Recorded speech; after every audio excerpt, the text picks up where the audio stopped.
It was one of those nights when silence felt heavy, the kind that presses against your chest and makes every thought sound louder than it should. The clock glowed at 2:58 a.m., and Anderson lay awake, staring at the ceiling, feeling the weight of everything that had gone wrong. Just 3 months earlier, he had lost his job, a position he'd held for nearly a decade. His savings had run dry faster than he imagined. His phone, once filled with work calls and laughter, now only buzzed with overdue payment reminders. His faith, once vibrant, had grown dim beneath the shadows of disappointment. That night, as the wind rattled the window, Anderson whispered, "God, are you even there?" No answer came, only the hum of silence. The days had been long, but the nights were longer. He'd tried everything he could, sending out resumes, calling old friends, even selling a few personal items to pay rent. Still, nothing seemed to move in his favor. Anderson had grown up believing in prayer. His mother used to say, "God never sleeps, son. Even when you can't see him working, he's still on the move." But lately, those words felt distant, like a song he once loved but had forgotten the melody to. By 3 a.m., something inside him broke. He sat up in bed, tears welling in his eyes. "Lord," he whispered, "if you're still there, I need you to show me. I don't know how much more I can take." At that very moment, almost as if in answer, his phone rang. Startled, Anderson grabbed it, wiping his eyes. The screen read, "Unknown number." For a second, he thought about ignoring it. Who could possibly be calling him at this hour? But something inside urged him to answer. A quiet, almost sacred nudge, the kind of feeling you can't explain, but somehow know you shouldn't ignore. "Hello," he said softly. On the other end, there was a pause. Then a trembling female voice spoke. "Hi, I'm so sorry to call this late. Is this Anderson?" "Yes," he replied, confused. "My name is Grace. You don't know me, but your number was in my brother's old contacts list. I found it tonight." Her voice broke. He passed away last year. His name was Michael." Anderson's heart stopped. He hadn't heard that name in years. Michael had been his college roommate, a friend who once helped him rediscover faith when Anderson had nearly lost it before.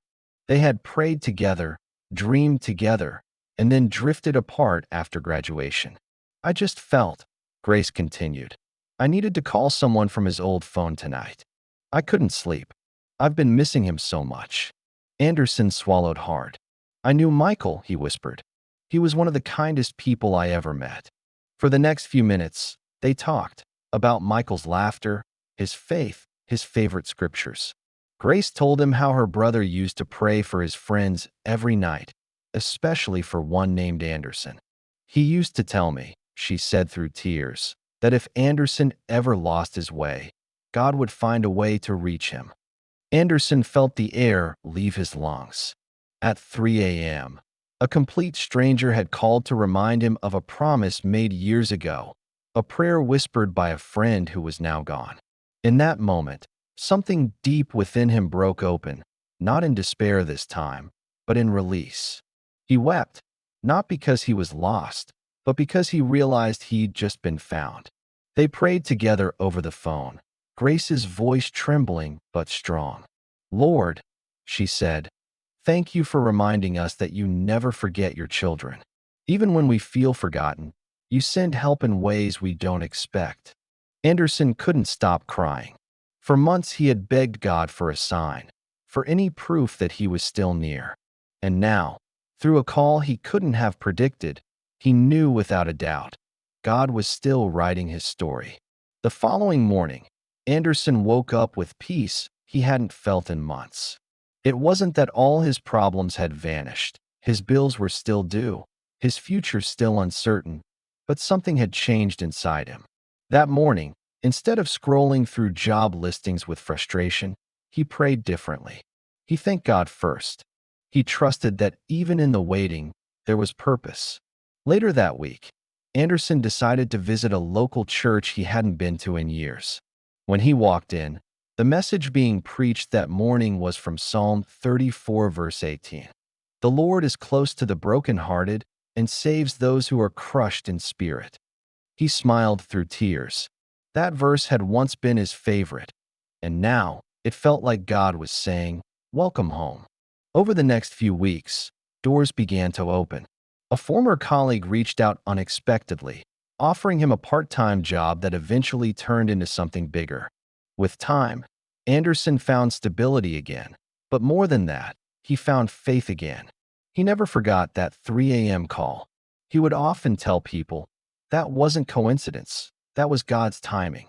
Sometimes he'd think back to how close he was to giving up that night, and how one simple act of obedience, answering a phone call, changed everything. Months later, Anderson met Grace in person. They shared stories, prayed together, and became close friends. She told him that after that night, her own faith had been renewed too. "It's like God used both of us," she said with a smile. "He healed my grief, and he restored your hope, all with one phone call." Anderson nodded. It's amazing how God can use even pain to write miracles. As he shared his story at church one evening, people listened with tears in their eyes. He ended with a simple truth he had learned. When life grows silent and you think God isn't speaking, remember, he might just be preparing to whisper in a way you never expected. Sometimes his voice sounds like a phone call at 3 a.m. He paused, looking at the faces before him. "God doesn't always show up when we want him to," he said softly, "but he always shows up when we need him most." Anderson's story reminds us that faith isn't the absence of struggle. It's the courage to believe when everything inside you wants to give up.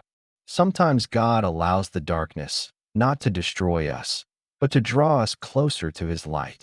In our loneliest hours, he often sends reminders, a message, a friend, a stranger's call, proof that we are never truly alone. As Scripture says in Isaiah 65, verse 24, "Before they call, I will answer. While they are still speaking, I will hear." So when you find yourself at your own 3 a.m. moment, hold on. God may already be on the line, reaching out, reminding you that your story isn't over yet. If this story touched your heart, take a moment to subscribe. Join us as we share more real stories of faith, hope, and the power of God's hand at work in everyday lives. Your subscription helps spread these messages to others who need encouragement. Thank you for watching this episode.